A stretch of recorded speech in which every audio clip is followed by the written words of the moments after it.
उपराष्ट्रपति के चुनाव में एनडीए की होगी विजय। विपक्ष के कई सांसद हमारे संपर्क में जो करेंगे एनडीए के उपराष्ट्रपति पद के उम्मीदवार के पक्ष में मतदान। बिहार में वोट चोरी का आरोप लगाकर विपक्ष फैला रहा है डर। चुनाव आयोग की यह प्रक्रिया पूर्व से भी चली आ रही है। जो लोग गांव से शहर में चले जाते हैं उनकी 2 जगह वोट हो जाती है और लोग प्रधानी तक के चुनाव में वोट डालने के लिए गांव में आते हैं। ये चुनाव निष्पक्ष होगा।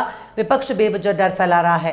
केंद्र सरकार के द्वारा जीएसटी के सरलीकरण किया जाने पर उन्होंने कहा कि इससे किसानों को भी फायदा होगा। जो ट्रैक्टर या अन्य कृषि यंत्र महंगे दामों पर मिलते थे अब उन पर राहत मिलेगी।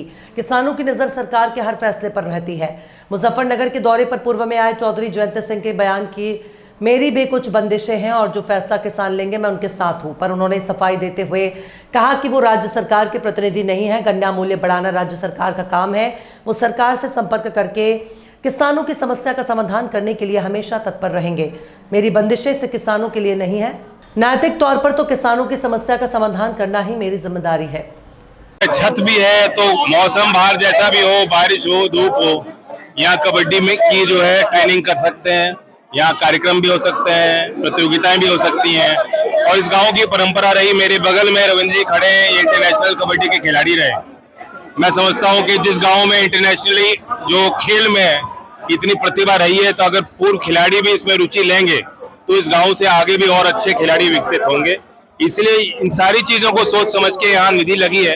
23-24 लाख रुपए मेरे एमपी लैट से यहाँ निर्माण हुआ। चौधरी साहब, अभी आपने जीएसटी को लेकर के किसानों को समझाया कि और भी सरकार नहीं, किसानों को समझाने की जरूरत नहीं होती। किसान की तो नजर रहती है सरकार के फैसलों पे और किसान समझता है किन चीजों से उनको लाभ मिल रहा है, कैसे उनको हानि पहुंच रही है। तो ये बहुत बड़ा एक लाभ है। क्रय शक्ति लोगों के बढ़ेगी। सीधा आप ये समझिए कि किसान के, कामगार के, गांव में रह रहे नौजवान, तो शिक्षा में उनका बजट लगता था, खर्च होता था, स्टेशनरी पे लगता था और किसानों का लगता था उपकरणों में। सारी चीजें जो सुलभ करी, सस्ती करी हैं, तो उनके जेब में सीधा पैसा पहुंचाया सरकार। सर, एक सवाल है सर, बिहार में सर वोट चोरी को लेकर आरोप लगाए जा रहे हैं सर। वो बाद में आपने कहा था मेरे पे बंदिश है और जो निर्णय आप कहोगे वो मैं ले लूंगा। पहले भी आपके कहने से निर्णय वो बंदिश इतनी होती है कि राज्य सरकार का निर्णय होगा गन्ने के भाव का और वह राज्य सरकार तय करेगी। इसलिए मैं राज्य सरकार का प्रतिनिधि नहीं हूँ, मैं केंद्र सरकार में मंत्री हूँ।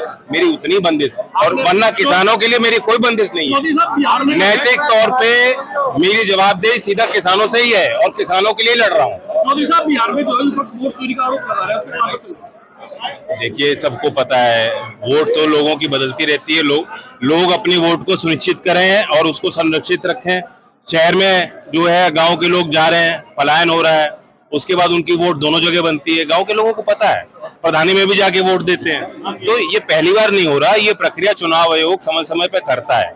इसमें ये बेवजह एक डर फैलाया जा रहा है और चुनाव होगा, निष्पक्ष ही होगा और जनता ही तय करेगी सरकार किसकी बनेगी। राष्ट्रपति का चुनाव सर एनडीए विजयी होगा, वो तो तय है। संख्या बल पे चुनाव है और कोई इसमें इधर से उधर नहीं होने वाला, बल्कि विपक्ष के कई जो है सांसद इसमें तैयार हैं कि हमारे जो प्रतिनिधि है, जो हमारे उम्मीदवार हैं, उनके पक्ष में मतदान करें।